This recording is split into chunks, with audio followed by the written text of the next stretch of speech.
In this session, we're going to have a look at the second part of how you put a test online in Blackboard. So in this case, we're looking at how to deploy a test. To deploy a test in Blackboard, you're going to start from one of your Blackboard course sites.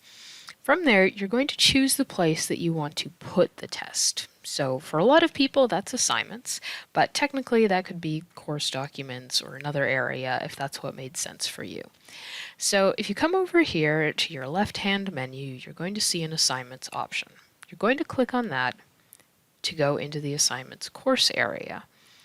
From there, up at the top left of your screen, you'll see that you have an option called assessments.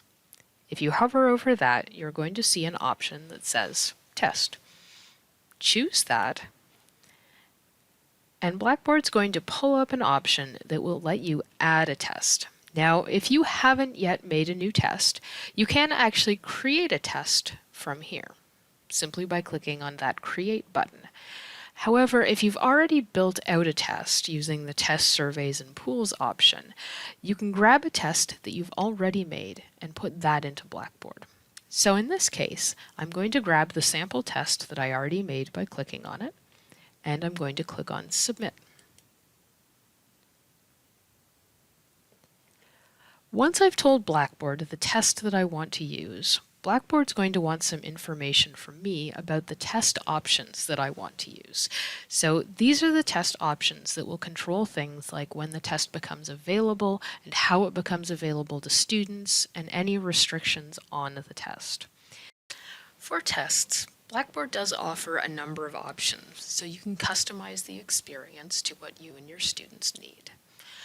Many of the options that are most important sit under this heading called Test Availability, which controls when the test is available and for how long. So the first thing to note here is this first option here that says Make Available to Students. This actually has to be turned on. Blackboard defaults to it being turned off so that tests don't accidentally show up when you don't want your students to see them, but you'll have to make that available for students to see. No matter what the other settings are, if that's not turned to yes, then they won't be able to see it. For the second option, it's up to you whether you choose to add a new announcement or not. This is just a default announcement, so you can turn it on if you think that would be helpful, or if you would rather just post an announcement to your students yourself, you can do that too. The next option we have here is one for multiple attempts. So the default with Blackboard is that students get one attempt. If you would like to give them more than one attempt because you want them to have more of an opportunity to learn the material, or given that things are challenged right now, it might be helpful for them to have that extra attempt, you can turn on the multiple attempt option. So if you turn that on, you can either allow unlimited attempts or you can choose the number of attempts you want them to have. And if you choose that option, you're also going to have to come down here and tell Blackboard how you want to score those attempts. So it may be that you want to take the score from their last submitted test, but you could also choose to use their highest grade, their lowest grade, the first attempt that they made, or you can average out those graded attempts. Next, we have a couple of options around availability. So this option here, called Force Completion, specifies that once started, this test must be completed in one sitting. I always recommend leaving this option off. And the reason for that is that if students are doing this test away from campus, any interruption to their test experience will finish their test for them, even if they're only on the second question. So if they accidentally close the browser, if the power goes out, if they lose internet service for even half a second, that will cancel out their test attempt and they won't be able to finish. So I would usually leave that one off. On the other hand, most of the things that you might want to accomplish in terms of restricting student access can be accomplished using the Set Timer option here. So if you turn that on, you can tell Blackboard how long you want students to have to complete their test. So 60 minutes is the default. You can go longer, you can go shorter, whatever makes the most sense. Given that things are somewhat challenging right now, I would be inclined to go with something on the more generous side. If you do turn on the timer, that means you also have the option to turn on auto submit. So from an auto-submit perspective, I often recommend turning this one on, simply because it makes it easier for you if you are grading the assignments. If it's off, students will be given the option to finish the test, but then you generally have to go in and sort out which questions were answered before the time ran out and which questions were answered after.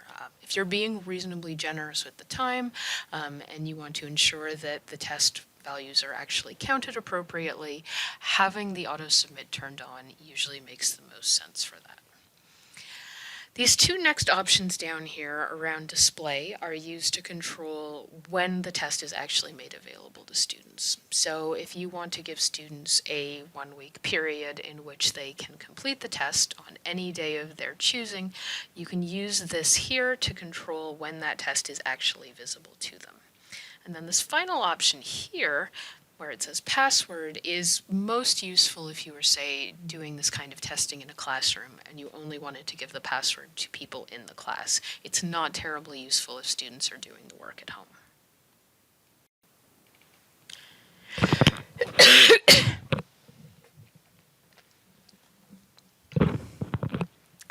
Another important option that Blackboard offers is this test availability exceptions option.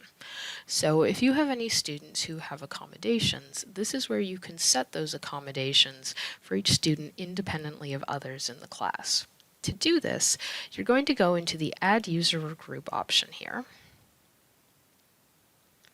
You're going to choose the student that you want to apply the accommodations to, and then click on Submit. And then you can see here that you can independently control for how many options a student gets, whether they get extra time, whether the auto-submit still applies, and whether the availability is any different for those students than others in the class. Another option that's available to you in Blackboard is to set a due date. So you can set a due date for any test that you set up, and doing so means that any submissions that come in after that due date will be marked late.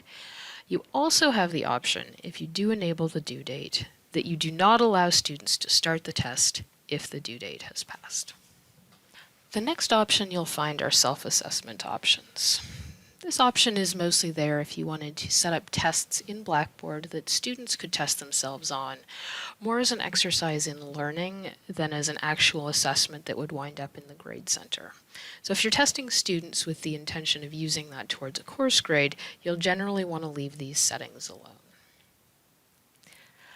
One other really important thing to note around Blackboard testing is that there are options around when students see the test results and their feedback. So generally speaking, the more feedback you give students on a test, the longer you may want to wait in terms of giving that feedback if you are concerned about academic integrity issues.